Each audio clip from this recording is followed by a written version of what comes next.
Viewers, শুটিংয়ের জন্য কোটি টাকার বাড়ি, এটি আসলে অনেকের কাছেই গল্পটি শোনার পর অবাক হতে পারেন। আমরা নাটক কিংবা সিনেমা এই সকল জায়গায় অনেক ধরনের বাড়িঘর দেখে থাকি। তো সেটি নিয়ে আসলে আমরা সাধারণ যারা দর্শক রয়েছি কিংবা ভক্ত রয়েছি তাদের কিন্তু জানার একটি আগ্রহ থাকে যে এই যে এত এত নাটক কিংবা সিনেমার শুটিং হয়, এই বাড়িগুলো আসলে কোথায় পাওয়া যায়। এই সকল তথ্য নিয়ে কিন্তু আজকে আমি স্পেশালি আপনাদের জন্য এই ভিডিওটি তৈরি করেছি। তো বন্ধুরা, আমি এই মুহূর্তে যে বাড়িটি দেখাচ্ছি এটি হচ্ছে একদমই ঢাকা আশিয়ান সিটির ঠিক পিছনেই। এটাকে বলা হয় নোঙর শুটিং হাউস, অর্থাৎ এই যে নোঙর নামের যে হাউসটি দেখাচ্ছি এই মুহূর্তে, এই জায়গাটিকে নোঙর ফিল্ম সিটি নামেও কিন্তু নামকরণ করা হয়েছে। তো আমরা আপনাদেরকে এই মুহূর্তে দেখাচ্ছি সেই বাড়িটি, যেই বাড়িটিতে প্রচুর পরিমাণের নাটকের শুটিং হয়ে থাকে কিংবা সিনেমারও শুটিং হয়ে থাকে। তো এই বাড়িগুলো আসলে কিভাবে নিতে হয়, কত টাকা ভাড়া, এটিও কিন্তু আপনার আমার আসলে সকলের জানার একটি বিষয় থেকেই যায় যে আসলে শুটিংয়ের জন্য যে এত সুন্দর সুন্দর ডুপ্লেক্স বাড়ি বা এত দামি বাড়ি দেখানো হয়, এই বাড়িগুলো আসলে কিভাবে ভাড়া নিতে হয়। তো বন্ধুরা, যেটি হচ্ছে যে আসলে এই শুটিং করার যে বাড়িগুলো রয়েছে এই বাড়িগুলোকে কিন্তু কয়েক ধাপে ভাগ করা হয়েছে ভাড়ার ক্ষেত্রে। যেমনটা নাটকের জন্য একরকম ভাড়া, শর্ট ফিল্মের জন্য একরকম ভাড়া, ওভিসির জন্য একরকম ভাড়া, সিনেমার জন্য একরকম ভাড়া কিংবা বিজ্ঞাপনের জন্য একরকম ভাড়া। তো প্রত্যেকটি ভাড়ার কিন্তু স্তর অনুসারেই কিন্তু আসলে এই হাউসটি ভাড়া দেওয়া হয়ে থাকে। যেমনটা আপনারা আসলে সকাল থেকে রাত 11টা পর্যন্ত আমরা যতটুকু জানি যে শুটিং হাউস অ্যাসোসিয়েশন যেটি রয়েছে তারা কিন্তু এই বাড়িগুলো ভাড়া দিয়ে থাকেন।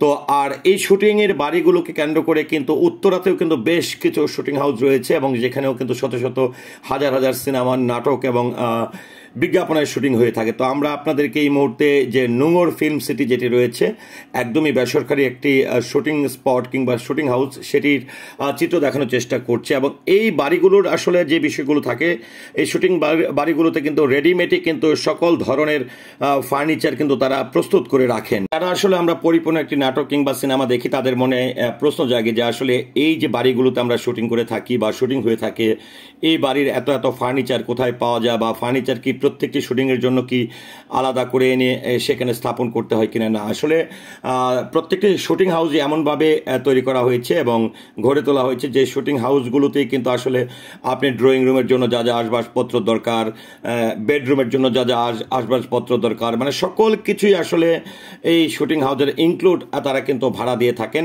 আর যারা আসলে নাটক কিংবা সিনেমা বিজ্ঞাপন যাই বলি না কেন এই শুটিংগুলো করে থাকেন, তাদের যে আর্ট ডিরেক্টর থাকেন বা তারা কিন্তু তাদের মন মতো সেই ফার্নিচারগুলো সাজিয়ে কিন্তু তারা সেই শুটিংটি করে থাকেন। তো আমরা কিন্তু আপনাদেরকে আরেকটি বিষয় জানাতে চাই যে আসলে এই শুটিং হাউসগুলো এত সুন্দর একটি বাড়ি, এই বাড়িটির ভাড়া আসলে কত হতে পারে, এটি কিন্তু একটি জানার অনেক বড় একটি বিষয় থাকতে পারে। আসলে নাটকের জন্য, বিজ্ঞাপনের জন্য, সিনেমার জন্য প্রত্যেকটি কাজের জন্য কিন্তু আলাদা আলাদা ভাড়া নির্ধারণ করা আছে।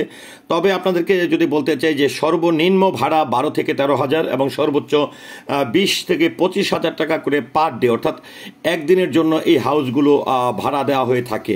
তো সেই হাউসগুলোতেই আসলে মূলত আমাদের দেশের যে নাটকগুলো কিংবা সিনেমাগুলো হয়ে থাকে, অনেক নাটক সিনেমায় কিন্তু তারা নিজস্বভাবে অস্থায়ী সেট তৈরি করে থাকেন। তবে অস্থায়ীভাবে স্থায়ী জায়গা থেকে আসলে কম খরচের মধ্যে যারা কাজ করতে চায় তারা কিন্তু এই শুটিং হাউসগুলোতেই কিন্তু ভাড়া নিয়ে তারা শুটিং করে থাকে। তো আমি আবারও বলছি যে এই শুটিং স্পটটি কিংবা শুটিংয়ের ডুপ্লেক্স বাড়িটি এই মুহূর্তে আমি আপনাদেরকে দেখাচ্ছি, সেটি হচ্ছে নোঙর ফিল্ম সিটি, যেটি একদমই ঢাকা উত্তরা এয়ারপোর্ট থেকে, কাওলা থেকে আপনি যদি একদমই চলে যান আশিয়ান সিটির ঠিক পিছন সাইডটিতেই কিন্তু এই সুন্দর একটি শুটিং হাউস কিন্তু গড়ে তোলা হয়েছে। তো বন্ধুরা, আমি আপনাদেরকে সেই শুটিং হাউসের কিছু তথ্য এবং চিত্র দেখানোর চেষ্টা করেছি। ভিডিওটি নিয়ে আসলে আপনার বক্তব্য কি, আশা করছি কমেন্টের মাধ্যমে জানাবেন।